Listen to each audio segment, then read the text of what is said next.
Bonjour à ceux qui nous rejoignent, c'est l'actualité au Sénat maintenant avec Territoire Sénat et les titres de cette actualité aujourd'hui. Rebonjour Saveria. Bonjour à tous. Le Sénat adopte le projet de loi pour la reconstruction de Notre-Dame de Paris, un texte largement modifié. L'article habilitant le gouvernement à déroger à certaines règles d'urbanisme avait été supprimé dès l'examen en commission. Laurent Wauquiez sur la sellette. Après une déroute historique pour les Républicains, la droite est abasourdie. Prise en étau entre la majorité présidentielle et l'extrême droite, les LR réalisent le pire score de leur histoire. Nous en parlerons avec mon invité politique, la sénatrice Nathalie Delattre. Et les conséquences politiques des élections européennes, il en sera encore beaucoup question tout à l'heure lors de la séance de questions d'actualité au Sénat. C'est à suivre en direct et en intégralité dès 16h45 sur notre antenne.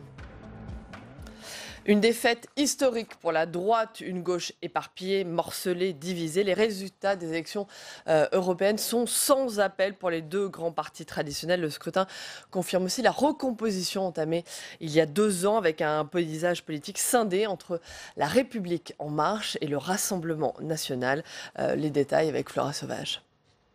Jamais le nombre de sièges attribués à la gauche et à la droite n'ont été aussi faibles lors d'un scrutin européen. Jadis habitués aux premières places, le Parti socialiste et la droite républicaine sont relégués au rang de quasi-figurants, loin derrière la République en marche et le Rassemblement national. Les scores de dimanche soir ont confirmé la recomposition politique entamée lors de la présidentielle de 2017. En 10 ans, les socialistes passent de 16% à 6% et la droite perd 20 points avec un score historique à 8,5% pour la liste dirigée par François-Xavier Bellamy. L'équilibre traditionnel droite-gauche laisse la place à la confrontation entre la République en marche, arrivée deuxième avec 22,4%, et le Rassemblement national, arrivé à 23,4%. Le score de l'extrême droite progresse en 10 ans, avec toutefois une légère baisse par rapport au scrutin européen de 2014, où elle avait fait une spectaculaire percée. Enfin, la bonne nouvelle de cette élection revient à l'abstention qui diminue. Elle avait frôlé les 60% en 2009, mais 10 ans plus tard, elle caracole à 49,9%. Après s'être longtemps désintéressés de la campagne, les Français se sont finalement mobilisés. Côté majorité présidentielle, le message est reçu, le cap est maintenu. C'est le Premier ministre qui l'a affirmé dès dimanche soir, pas de changement de cap. Et l'acte 2 du quinquennat commence, un Premier ministre conforté à Matignon puisque aucun remaniement n'est prévu. Héloïse Grégoire. Au lendemain des élections européennes, l'acte 2 du quinquennat commence. Aucun remaniement n'est prévu et Édouard Philippe est conforté à Matignon. Et le Premier ministre l'affirme, le cap ne change pas, seule la méthode est à revoir. Nous devons, comme le Président de la République nous y a invités, mettre en œuvre une nouvelle méthode pour davantage aider les territoires qui se sentent oubliés, pour davantage associer les Français, les élus et les partenaires sociaux. Bref, pour mettre davantage d'humain dans notre politique, sans rien perdre de notre ambition ni de notre audace. C'est l'enjeu de l'acte 2 du quinquennat voulu par le Président de la République. Arrivé en tête hier des élections européennes, le Rassemblement national a immédiatement réclamé la dissolution de l'Assemblée nationale. Il n'en est pas question pour la porte-parole du gouvernement. Pas de dissolution de l'Assemblée nationale. D'abord, il faut de la stabilité dans nos institutions, c'est une évidence. Et puis, le score que nous avons obtenu est un score qui n'appelle pas une crise politique. Aujourd'hui, la majorité est soudée derrière le Premier ministre, le gouvernement est soudé derrière le Premier ministre. Et vous savez quoi? Le Premier ministre a l'entière confiance du Président de la République. Pas de temps à perdre pour l'exécutif, de nombreuses réformes sont attendues, comme le dossier des retraites, la réforme des institutions ou encore le projet de loi santé débattu au Sénat dès lundi prochain. Voilà, on poursuit l'examen de l'actualité Saveria au Sénat avec dans un instant le face-à-face.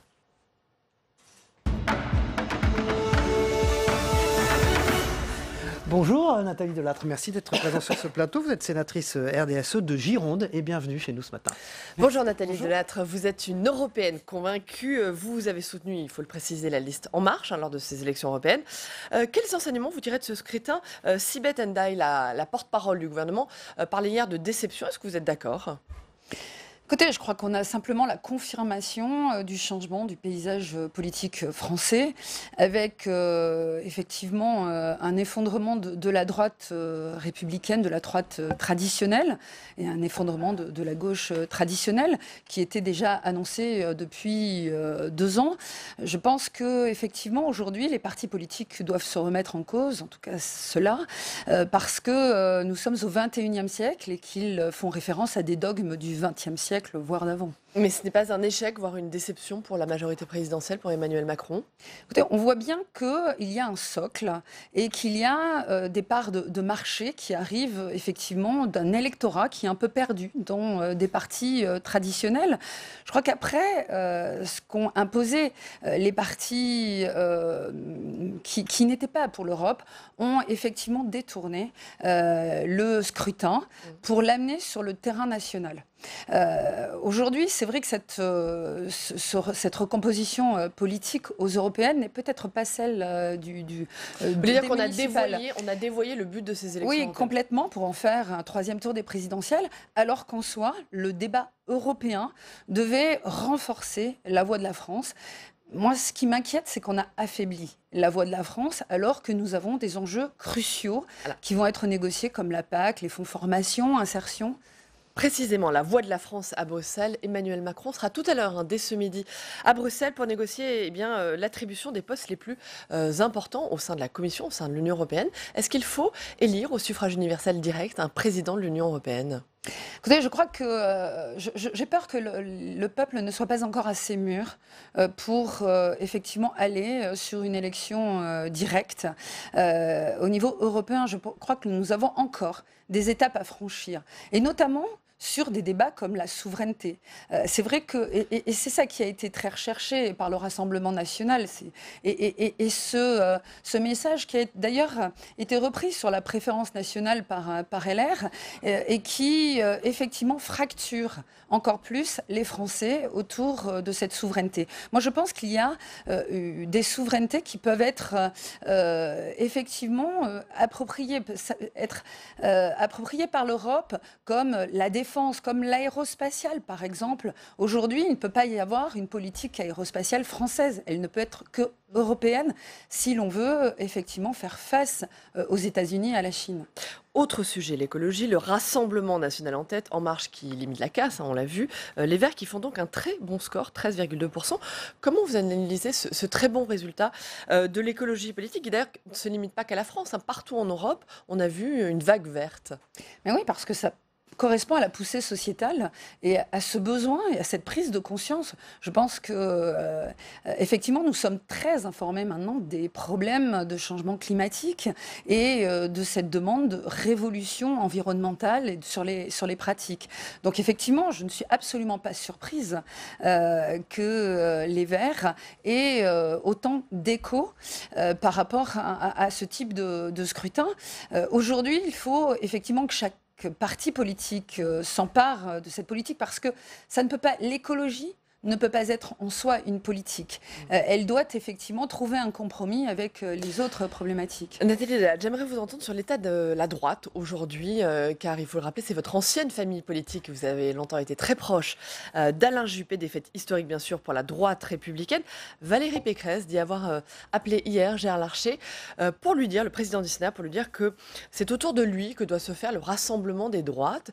Est-ce que vous partagez cette opinion? Est-ce que c'est autour de Gérard Larcher que la droite doit se réunir, se rassembler? Écoutez, je laisse LR réfléchir. Je crois qu'effectivement, c'est un feuilleton qui va intéresser et qui permet à certains égos de pouvoir s'exprimer.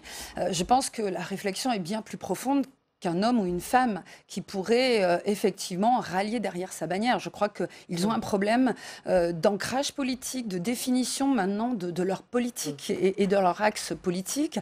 Moi, je pense qu'aujourd'hui, ce serait dommage d'abîmer Gérard Larcher dans les méandres d'un parti politique qui se recherche. Aujourd'hui, nous avons besoin de Gérard Larcher qui fait consensus au Sénat, qui est une voix importante dans la politique française et dans la stabilité française, qui est un rempart par rapport au Rassemblement national et qui va faire face à des questions politiques d'importance, comme la réforme constitutionnelle. Donc j'aurais une tendance quand même à ne pas abîmer Gérard Larcher sur ces débats. Restons sur les sujets du Sénat. Un tout autre sujet, vous travaillez actuellement sur une loi sur la médiation territoriale. Qu'est-ce que c'est la médiation territoriale? De quoi s'agit-il? Écoutez, on voit à travers le grand débat que les Français appellent à plus de proximité. Alors, c'est vrai qu'en ruralité, la proximité, on connaît. Dans les villes qui ont plus de 10 000, 50 000, 100 000 habitants, on voit que cette proximité est plus compliquée à obtenir et qu'il y a une demande de la part des Français de trouver des mécanismes de rapprochement. La médiation territoriale, c'est effectivement la possibilité de pouvoir trouver un règlement quand on n'est pas arrivé avec sa collectivité à trouver une solution, de pouvoir aller en médiation. Quand on a un litige, par exemple? Un litige, par exemple, sur la facture de la cantine, quand on trouve que le trou dans la voirie en face de chez soi n'est pas rebouché assez vite, etc. C'est vrai que l'on n'a plus de possibilité d'aller plus loin avec sa collectivité, c'est de trouver quelqu'un qui va entamer une médiation. C'est la question au gouvernement que j'avais posée pendant le grand débat. Et effectivement, on voit qu'il y a une demande. Est-ce qu'on peut envisager une généralisation de ce mécanisme dans les collectivités? C'est le débat que l'on aura le 13 juin, puisque ça a fait l'objet de ma part d'un dépôt d'une proposition de loi, parce que nous avons des notions de médiation qui, effectivement, se retrouvent tel le petit poussé dans différents textes. Et nous avons besoin aujourd'hui d'avoir un texte qui puisse encadrer effectivement, et définir de façon législative plus correctement cette médiation et les règles du jeu de la médiation territoriale. Pour terminer, Nathalie Delatte, vous participez à une mission d'information sur la sécurité des sapeurs-pompiers. C'est un sujet important, c'est un sujet grave. Comment on peut améliorer leur sécurité?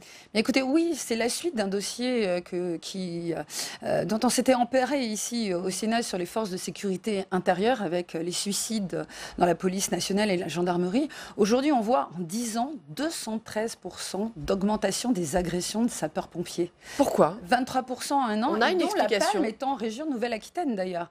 Eh bien oui, parce qu'on voit bien que les pompiers aujourd'hui ne sont plus là pour éteindre les incendies, mais sont là pour répondre aux premiers secours. Effectivement, quand quelqu'un vient de perdre sa voiture et donc peut-être son emploi, la première personne qui est celle de le prendre en charge, c'est un pompier. Et il se retrouve face à des drames humain, pour lesquels il n'a pas forcément été formé. Lui, il est là pour sauver des vies et pas forcément pour avoir une approche sociétale. Et donc, l'on voit effectivement qu'il faut que l'on ait une analyse fine de la façon dont aujourd'hui nous utilisons nos pompiers, qui n'est plus leur mission première. Il faut repenser face à la détresse humaine. Justement, il faut repenser la mission des pompiers. Je rappelle que le nombre des agressions a augmenté de 23% en un an. Les chiffres sont énormes. Je pense qu'aujourd'hui, c'est une nécessité de voir à quoi ils sont confrontés. Et par rapport à cette détresse humaine, comment effectivement nous pouvons répondre. C'est vrai que les premiers secours, c'était avant l'hôpital, c'était le médecin de campagne. Aujourd'hui, il n'y a plus cette première réponse. Donc ils ont un nouveau rôle. Donc il faut effectivement que nous réfléchissions leur sécurité par rapport à ce premier rôle. La loi qui avait été étudiée au Sénat et proposée par le groupe socialiste était de dire qu'il faut que l'on puisse protéger les témoins qui assistent à une agression de sapeurs-pompiers. Par Patrick Caner. Effectivement, anonymer ces dépôts de plainte. Je pense que effectivement c'est une des pistes, mais il y en a de nombreuses autres, et c'est ce que nous étudierons dans cette mission d'information. Nathalie Delatte, vous êtes sénatrice de Gironde. La question des ports, qui est très importante dans les territoires, c'est quelque chose qui vous concerne de manière générale. On va parler du port de Bordeaux, le port maritime, qui a été une de vos préoccupations. Vous aviez craint qu'il ne s'enfonce vers un fiasco industriel. C'était vos mots. Alors, on en est où de ce dossier en Gironde ?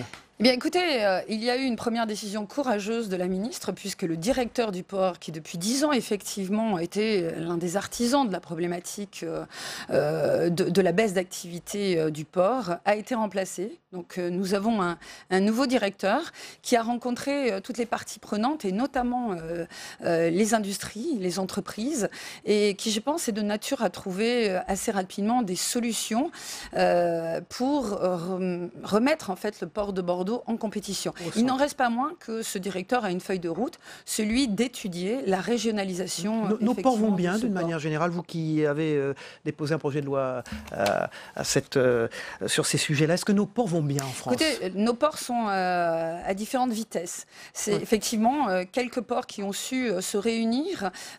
Et dans le nord de la France, c'est vrai que l'on a un gros pôle portuaire. Sur la façade atlantique, les situations sont complètement différentes, avec une grosse concurrence de plateformes portuaires espagnoles notamment, et qui sont vraiment aux portes de la Nouvelle-Aquitaine, par exemple. Je crois que ce qui fera la différence à Bordeaux, c'est la capacité de réfléchir Bordeaux et La Rochelle. Merci beaucoup, Nathalie Delatte, sénatrice RDR. Merci à vous. De Gironde. Merci beaucoup. Voilà, on passe à l'agenda, ce qui se passe au Sénat aujourd'hui. Alors aujourd'hui, à 14h30, il faudra suivre la sénatrice écologique Esther Benbassa qui organise une conférence de presse sur le cannabis thérapeutique. Alors, qu'un débat est prévu demain dans l'hémicycle, le cannabis thérapeutique qui pourrait concerner entre 300 000 et 1 million de personnes en France. Au sein de l'Union, 21 pays sur 28 autorisent son usage. La France s'y refuse. À 14h45, c'est l'examen et l'adoption du rapport de la mission d'information sur les infractions sexuelles sur mineurs. Cette mission sur la pédophilie avait été créée après le rejet de la mise en place d'une commission d'enquête sur les abus sexuels dans l'Église. Et puis à 16h45, j'en parlais en titre, la séance de questions d'actualité à suivre en direct sur notre antenne. Une séance intéressante, bien sûr, car au lendemain du scrutin des européennes. Merci Saveria. On va passer tout de suite à l'œil 2. C'est Quentin Calmet aujourd'hui. Il arrive. Le voilà, il fait son entrée. Bonjour Cyril. Bonjour Quentin. Idée, comme toujours. Bonjour Quentin, on va revenir avec vous. On en a parlé tout à l'heure sur le vote cette nuit et l'adoption du projet de loi sur la reconstruction et la restauration de Notre-Dame de Paris par les sénateurs. Ça donne lieu déjà, il faut le dire, à pas mal de lyrisme dans l'hémicycle. Une séance particulière hier au Sénat puisqu'il y avait beaucoup d'émotions dans l'hémicycle. Les sénateurs ont parlé de ce qu'ils ont ressenti en voyant cette image, celle de Notre-Dame en train de brûler le soir du 15 avril. Et donc effectivement, ce jour où, selon eux, ils ont tous été abasourdis. C'est une sénatrice qui a dit cela. D'autres ont été touchés par la cohésion nationale ressentie après l'événement. Ou encore, une autre citation, ce moment où les flammes de l'incendie de Notre-Dame ont recouvert les clivages politiques. Donc pas mal de lyrisme, donc oui, à la clé. Et d'autant que la cathédrale, elle est juste là. Elle est à quelques centaines de mètres du Sénat. Donc certains sénateurs ont assisté à l'incendie. Ils l'ont raconté dans l'hémicycle. Regardez, par exemple, Jérôme Bignon racontait ce moment du 15 avril. Comme nous tous, j'ai été profondément touché par l'incendie de la cathédrale Notre-Dame. Incendie qui l'a lourdement dégradée, mais heureusement pas détruite. J'étais sur la passerelle des Arts à l'instant où les flammes ont passé le panache de fumée qui apparaissait derrière la préfecture de police. Et donc, c'est vrai que l'émotion était gigantesque. Voilà, émotion gigantesque, mais au-delà de cette émotion, les sénateurs sont revenus sur plusieurs aspects importants du texte. Voilà, ça fait plusieurs jours que vous en parlez avec vos invités, plusieurs semaines même. Ils sont contre cet article 9, vous savez, qui permet l'autorisation au gouvernement de prendre par ordonnance des dérogations au code de l'urbanisme, au code de l'environnement ou au code des marchés publics. C'est ce qui a nourri ce sentiment d'une loi d'exception. Et donc certains y ont vu un contournement de l'état de droit. Et donc ça, les sénateurs, ils n'en veulent absolument pas. Ils veulent un chantier exemplaire. Mais donc, hier dans l'hémicycle, le ministre de la Culture, Franck Riester, leur a répondu. Écoutez. Le chantier qui s'annonce est ambitieux et unique. Pour le mener au mieux, nous voulons nous donner la possibilité d'assouplir certaines dispositions, essentiellement de procédure. Mais il va de soi que les assouplissements aux législations en vigueur seront strictement proportionnés aux besoins du chantier. Il n'est pas question de se servir de la restauration de Notre-Dame de Paris pour piétiner le droit français et européen du patrimoine, de l'environnement ou de l'urbanisme. Et sur un autre aspect, la majorité de droite et du centre est allée encore plus loin, c'est sûr, la reconstruction à l'identique de la cathédrale. Voilà, et donc ça a nourri ce clivage ancien monde, nouveau monde des sénateurs de la droite et du centre qui voudraient reconstruire Notre-Dame à l'identique quand le président de la République voudrait un geste architectural, donc ancien monde, nouveau monde, les anciens, les classiques et les modernes, tout cela. Mais pour les sénateurs, effectivement, de la droite et du centre, il y a cette volonté d'avoir une ligne conservatrice, c'est le cas de le dire. Et ils ne veulent donc pas de ce geste architectural. Écoutez Bruno Retailleau, le patron des sénateurs LR, c'était lui qui était en séance hier pour son groupe.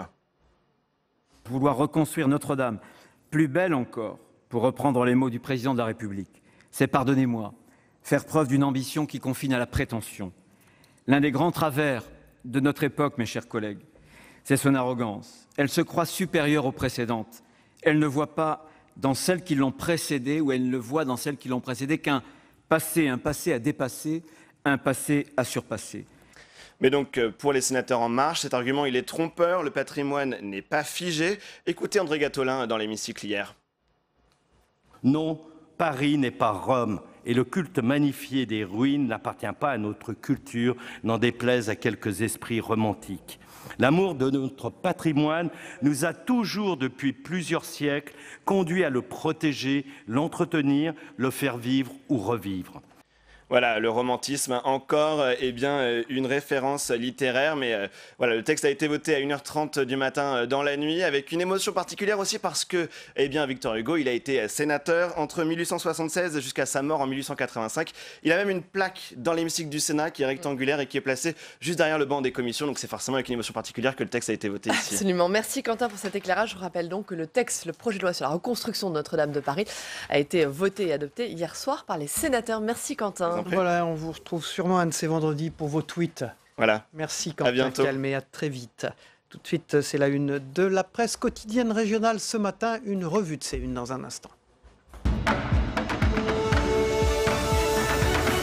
On démarre avec la une de La Voix du Nord, un Parlement plus libéral et plus écologique aussi.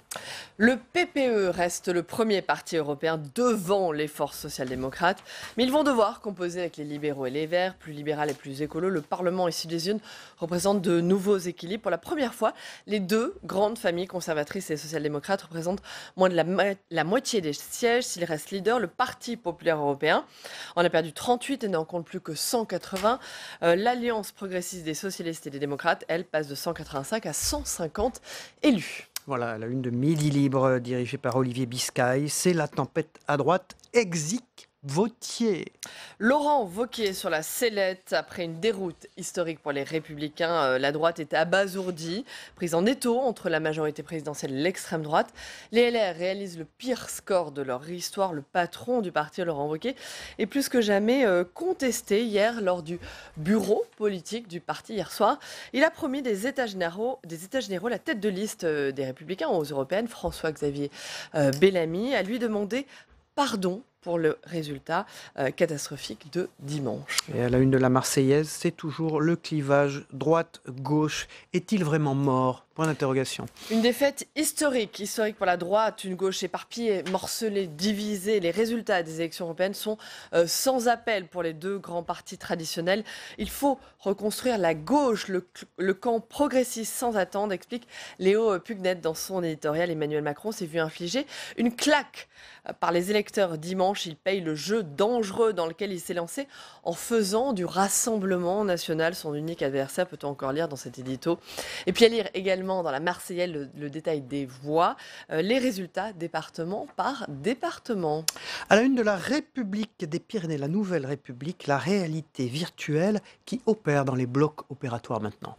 Dans le bloc opératoire, la scène est presque futuriste. La patiente est prête, mais avant d'opérer, le chirurgien lui pose sur le visage un masque de réalité virtuelle. Ça se passe dans une clinique des Pyrénées, une clinique qui propose à ses patients des masques pour réduire le stress lors des opérations de chirurgie sous anesthésie locale.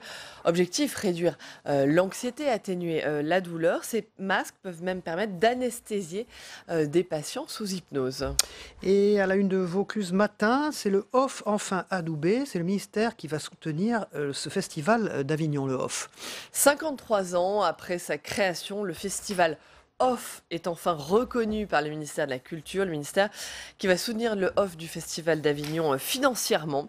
C'est une première dans l'histoire d'un festival qui a longtemps eu du mal à se faire reconnaître malgré son succès incontestable et qui dépasse d'ailleurs largement les frontières de l'Hexagone. Côté programmation, plus de 1500 spectacles dans 140 lieux différents seront à l'affiche cet été. Voilà, merci. C'est fini pour Territoire Sénat. Au revoir Saveria. Merci. Au revoir, à demain. Très bonne journée. Et nous, on continue dans un instant la météo des territoires de Gilles Mouroux. Vous allez voir, ça se refroidit en France avec un week-end qui arrivera et qui sera beau. Et puis le Zapatin de Christophe Combarieux. Alors là, il s'agit de regarder ce qui s'est passé dans les autres matinales d'infos chez nos confrères ce matin. On se retrouve tout de suite après. La météo vous est présentée par l'Assemblée des départements de France.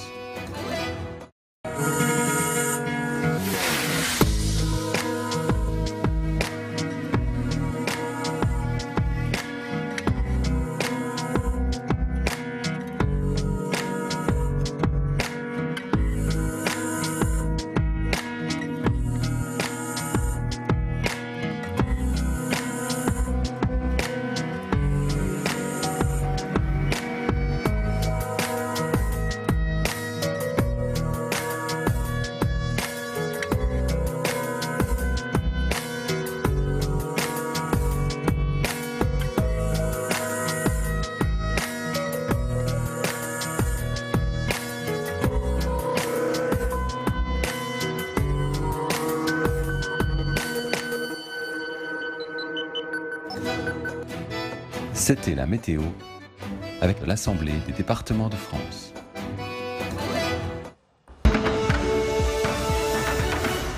La répartition des 79 eurodéputés français, le Rassemblement national et la République en marche en auront chacun 23. Il arrive avec l'appui de M. Bayrou et d'autres formations politiques derrière nous. Ça veut dire quelque chose.